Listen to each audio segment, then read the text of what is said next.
E aí galera, hoje eu vim falar aqui com vocês sobre um conteúdo que vira e mexe está caindo no Enem, que é República Oligárquica. O que é a República Oligárquica? República Oligárquica também alguns chamam de República Velha ou Primeira República, que é um período que vai de 1889 a 1930. A República Oligárquica ela vai de 1894 a 1930, que é quando ela começa mesmo em 1894. E aí, o que é oligarquia? Oligarquia é uma palavra que vem do grego e significa governo de poucos, poder de poucos, ou poder na mão de poucos. E é um governo dominado por famílias com os mesmos interesses, com o mesmo partido político. Enfim, o poder nesse período no Brasil estava com quem? Estava com os fazendeiros, os grandes cafeicultores e as pessoas ricas de maneira geral. E aí, nesse período também, o que era muito famoso e muito comum era a política dos governadores. O que é a política dos governadores? Naquela época, a política ela era muito dependente, muito interdependente. Por exemplo, o presidente, para ser eleito, nesse período, ele precisa do apoio dos governadores de cada estado. Ok, esse é um porém. E os governadores, por sua vez, precisam do voto do povo para serem eleitos. Ok. E também tem os coronéis. Os coronéis também exerceram um papel muito importante nesse período. Os coronéis eles eram como se fossem xerifes. Xerifes nas cidades, nas vilas, nas comunidades. E aí os coronéis, que eram xerifes, eles precisavam do apoio dos governadores para receberem verbas em dinheiro para a cidade que eles moravam. Para eleger deputados, para eleger juízes, para conseguirem deixar no poder pessoas que fossem do interesse deles, coronéis. Ou seja, era uma via de três mãos, presidente, governador e coronel. Por isso que era uma política muito dependente, eles dependiam muito um do outro. E aí então, por ser assim, era muito comum política de alianças entre as pessoas. E aí o que é o coronelismo? O coronelismo eram os coronéis que controlam o voto da população da sua cidade. Eles controlavam em quem a pessoa ia votar. E como eles faziam isso? Primeiramente, eles tinham muita influência na cidade, muita influência e muito poder na cidade que eles moravam, os coronéis. E aí, eles garantiam o curral eleitoral. O que é o curral eleitoral? O curral eleitoral é o voto da população no candidato indicado por esse coronel ou por esse xerife. Esse é o voto de curral. Então, o coronel ele conseguia garantir o seu curral eleitoral para o seu candidato que era do seu interesse. E aí, nesse período, como o voto era aberto, né, nesse período no Brasil, entre 1894, 1890 a 1930, o voto era aberto. Então, como o voto era aberto, ele conseguia ter a garantia de obediência das pessoas. Ele falava para as pessoas para votar no candidato tal, e ele conseguia ver se a pessoa mentiu ou se falou a verdade. E como que os coronéis conseguiam o voto dos seus candidatos? Através de ameaças, através de subornos, eles ofereciam favores, ofereciam proteção para você e sua família. Em alguns casos, eles ofereciam terras. E aí, esse é o famoso voto de cabresto. Que era nada mais do que a pessoa ir votar sem escolher o candidato que ela realmente queria. Ela ia votar no cabresto, ela votava no candidato do coronel ou do governador, e não no dela mesma. Então esse é o famoso voto de cabresto, que também é muito comum nas provas, tanto no ensino médio, como no Enem, como no vestibular. E aí também nesse período tinha, que era muito comum, o voto de fósforo. O que é o voto de fósforo? O voto de fósforo é, por exemplo, se algum amigo meu morreu, se algum tio meu morreu, eu vou lá e voto no nome dessa pessoa. Eu voto no nome do meu amigo ou no nome do meu tio. Eu voto no nome da pessoa falecida e depois voto no meu nome. Ou seja, o candidato vai ter dois votos. Vai ter o meu voto e o voto de quem eu me fingi ser. Então esse é o voto de fósforo, e era muito comum também naquele período. As pessoas iam lá, votavam no nome da tia falecida, no nome da avó, e depois votavam em seu próprio nome. Ou seja, um voto a mais para o candidato. E também, se por um acaso o candidato indesejado vencesse, ou seja, aquele candidato que não fosse o candidato de desejo do coronel ou do governador, o coronel ou os governadores chamavam a Comissão Verificadora de Poderes. O que era a Comissão Verificadora de Poderes? Era uma comissão que foi feita para analisar se as eleições foram corretas ou corruptas. Só que assim, quando essa Comissão Verificadora de Poderes ela era chamada, ela ia lá, fingia que estava analisando, mas na realidade ela também era corrupta, ela também era comprada, a comissão verificadora. E aí quase sempre, aliás sempre que ela era convocada para analisar se a eleição foi certa ou não, ela, depois de analisar tudo, ela ia e elegia o candidato do coronel ou do governador. Ou seja, era uma grande corrupção, era tudo comprado. Até a comissão, que era para combater a corrupção, também era corrupta. E agora eu vou chegar na política do café com leite. Política do café com leite, o que é a política do café com leite? A política do café com leite era o estado de São Paulo, Partido Republicano de São Paulo, que é o PRP, e São Paulo tinha pessoas ricas e poderosas, junto com o Partido Republicano Mineiro, que era o PRM. E Minas Gerais, nesse período, tinha um grande eleitorado. Ou seja, São Paulo tinha pessoas ricas e poderosas e Minas Gerais tinha um grande eleitorado. Então eles se juntaram, Minas Gerais e São Paulo. E por que política do café com leite? Porque São Paulo era o maior exportador de café do Brasil. São Paulo exportava muito café. E Minas Gerais exportava muito leite, queijo e derivados. Então esses dois estados que economicamente eram os mais ricos do Brasil, por causa do café com leite, eles se juntam. Por isso que o nome política do café com leite. Café São Paulo, leite Minas Gerais. E aí eles faziam uma aliança, a política do café com leite é uma aliança entre os mineiros e paulistas, que combinam entre eles que a cada eleição um deles ganharia. A cada eleição um deles ia ganhar. A cada eleição, ou uma pessoa do Partido Republicano Mineiro ou do Partido Republicano Paulista ia ganhar. Eles iam se alternar no poder, eles iam se revezar a cada eleição. Esse foi o acordo entre os mineiros e os paulistas. E isso durou várias décadas, isso durou décadas. Ou seja, eles juntaram o útil ao agradável. Por que o útil ao agradável? Porque era útil e agradável você ter pessoas poderosas e ricas com um grande eleitorado, com muitas pessoas para votar em você. Então foi nesse contexto que surge a política do café com leite. E durou décadas. Minas Gerais e São Paulo se revezando na presidência, no governo, enfim. E agora eu vou chegar no Campos Salles. Quem foi Campos Salles? Campos Salles, ele foi o quarto presidente do Brasil. Ele governou o Brasil entre 1898 e entre 1902. E o que é importante saber sobre Campos Salles? É importante saber que foi no governo de Campos Salles que teve a consolidação da política dos governadores e do coronelismo, que eu falei lá atrás. Foi no governo do Campos Salles que se consolidou. Já existia antes, só que foi no governo do Campos Salles que ficou mais forte e ficou algo sólido, se consolidou. E aí também é importante saber sobre o Rodrigues Alves. Rodrigues Alves foi o quinto presidente do Brasil, ou seja, foi o presidente depois do Campos Salles. E o Rodrigues Alves, ele enfrentou um problema econômico durante seu governo. Isso também é interessante saber. Ele enfrentou a superprodução de café. Ou seja, os cafeicultores, os grandes fazendeiros de café, eles estavam produzindo muito e estavam tendo desperdício. Eles vendiam para os outros países, para a Europa, para os Estados Unidos, eles vendiam o café para o exterior, só que eles produziam tanto que o café sobrava. O café sobrava e tinha desperdício. E aí, isso começa, como eu falei, a trazer muito desperdício. E assim, quando os fazendeiros vendiam o café para os outros países, eles vendiam em dólar ou na moeda estrangeira. E o dólar e a moeda estrangeira valia mais que a moeda brasileira, que era o réis. O réis era a moeda brasileira nesse período. Ou seja, se eu vendo meu café em dólar ou na moeda estrangeira, é melhor para mim, porque esse dinheiro aqui no Brasil vai render mais para mim. Então, quando começa a ter a superprodução, os fazendeiros de café, eles começam a vender o café para o brasileiro, porque o Brasil vende o café e o leite mais para os outros países, e não tanto aqui para dentro do próprio país, Brasil. Então, quando começa a ter a superprodução de café, os fazendeiros se veem obrigados a vender para os brasileiros. E aí eles vendem em real não, em réis, eles vendem em réis. E aí isso não é tão lucrativo para eles, porque eles ganhavam em dólar ou em moeda estrangeira e agora vão ganhar em réis, que é a moeda brasileira, então começou a ter prejuízo, os fazendeiros começaram a ter prejuízo com essa superprodução de café. Começa a ter menos lucro, enfim. E o presidente, o que ele faz para ajudar os fazendeiros?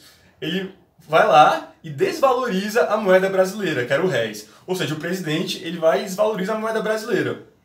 Para quê? Para beneficiar os fazendeiros. Como? Porque quanto mais desvalorizada é a sua moeda do seu país, quando vem o dólar ou vem uma moeda estrangeira para comprar o seu produto, se a moeda, por exemplo, ela é desvalorizada, aí o dólar vale 3 reais aqui. Se você desvaloriza ainda mais, vai valer 5, 6 reais. Então o presidente desvalorizou a moeda brasileira para diminuir o prejuízo dos fazendeiros, ou para aumentar o lucro. Só que isso só beneficiou os fazendeiros e atrapalhou toda a população. A população toda se deu mal com isso. A inflação subia muito e o povo brasileiro não conseguia acompanhar a inflação.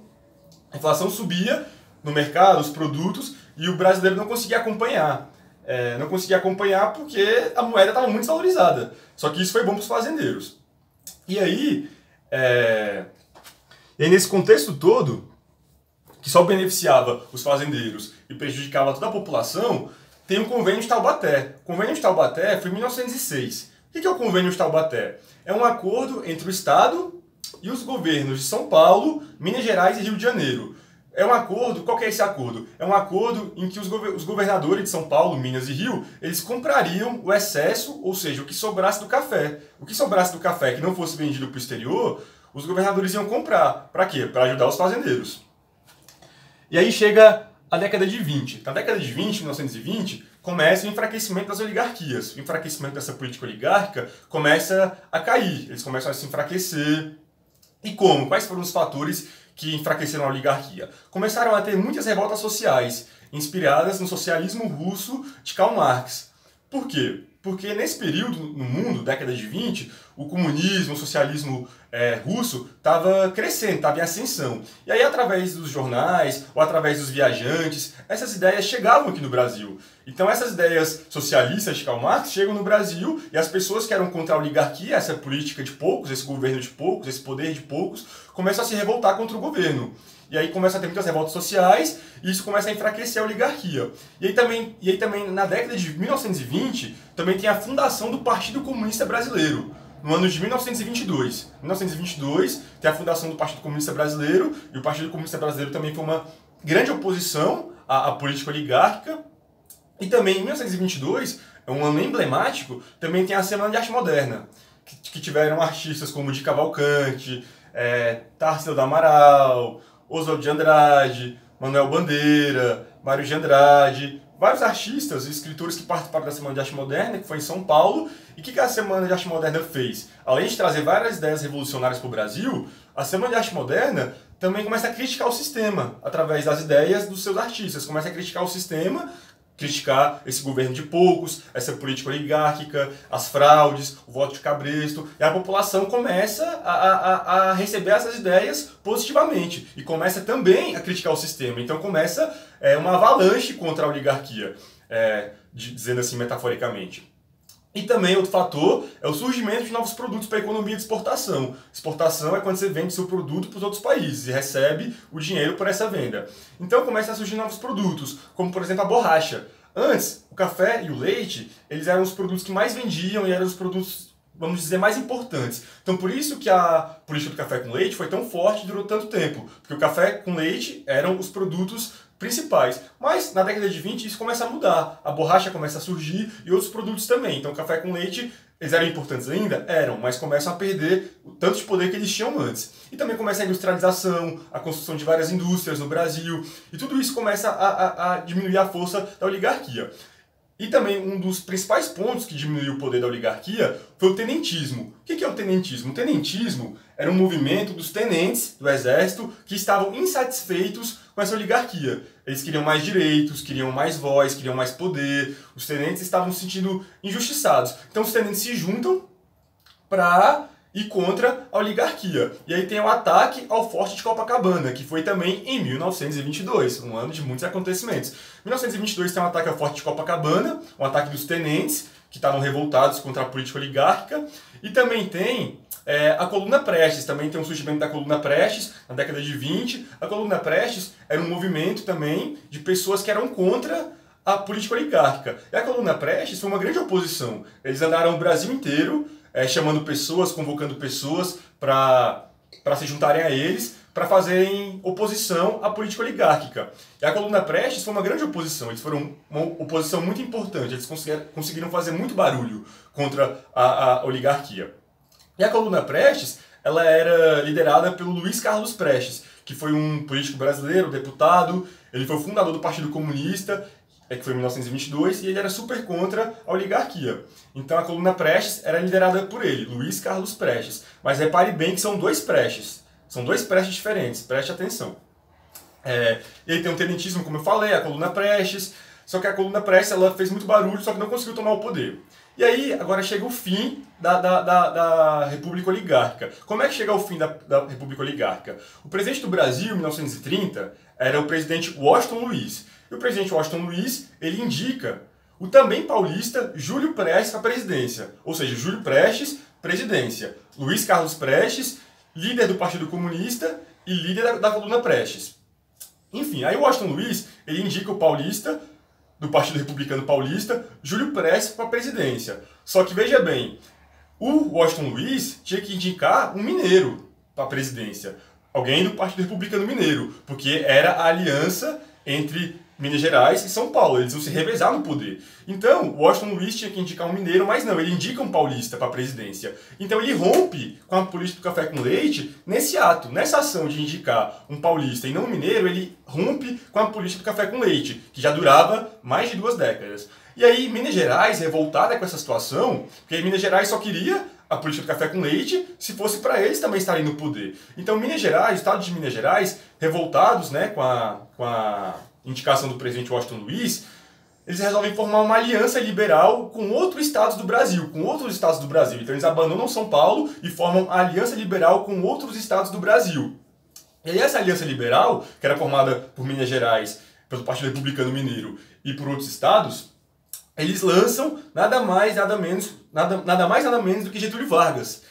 A Aliança Liberal, que era de Minas Gerais e outros estados, lançam Getúlio Vargas como presidente e João Pessoa como vice, para serem oposição ao Júlio Prestes. E aí o que a Aliança Liberal queria com Getúlio Vargas e com o João Pessoa e com seus apoiadores? Eles queriam colocar o voto secreto para que os coronéis e governadores não tivessem mais como saber se você votou ou não, se você mentiu ou não. Eles queriam colocar o voto secreto, que não tinha no Brasil ainda, e queriam acabar com a oligarquia, queriam acabar com esse governo de poucos. E aí tem a eleição, a tão esperada eleição entre Júlio Prestes, que é o candidato paulista, e o Getúlio Vargas, que é o candidato da Aliança Liberal de Minas Gerais. Getúlio Vargas é gaúcho. E aí tem essa eleição, o Brasil fica em êxtase e o Júlio Prestes ganha. O Getúlio Vargas perde e o Júlio Prestes ganha. Só que aí, pouco depois, o João Pessoa é assassinado. O João Pessoa era o vice de Getúlio Vargas, ele era o vice da Aliança Liberal. E aí ele é assassinado pouco depois da eleição. E o Vargas diz que a morte de João Pessoa foi por motivo político, foi por motivação política e colocar a culpa no Júlio Prestes e nos seus apoiadores. Coloca a culpa na oposição, falando que mataram o João Pessoa, que assassinaram o João Pessoa, e que está errado, e que pessoas assim não podem governar. Só que assim, até então sabe-se que o João Pessoa foi morto por motivos pessoais, não por motivos políticos. Mas enfim, essa foi a história que o Getúlio Vargas contou para as pessoas, e foi o motivo que fez os militares que apoiavam ele, Vargas, foi o motivo que fez os militares aplicariam o golpe ou a Revolução de 1930. Ou seja, os apoiadores de Vargas, depois que o Vargas disse isso, falou, assim não dá. Então os militares apoiadores de Vargas, depois que o Vargas disse que o João Pessoa morreu por motivo político, foi o estopim, foi o que os militares que apoiavam Vargas precisavam para aplicar o golpe e se revoltarem. Então os militares que apoiavam Vargas, eles se revoltam e aplicam o golpe ou a Revolução de 1930, tiram o Júlio Prestes do poder, a força tira o Prestes do poder e acabam com a oligarquia. E aí o Vargas assume a presidência, isso em 1930. Então essa é a linha do tempo da República Oligárquica. Em 1930 acaba a República Oligárquica com o golpe de 1930 ou a Revolução de 1930. Varia, as pessoas que falam golpe ou revolução, depende da sua corrente, da sua documentação. Enfim, e aí o Vargas assume a presidência e aí chega ao fim da República Oligárquica.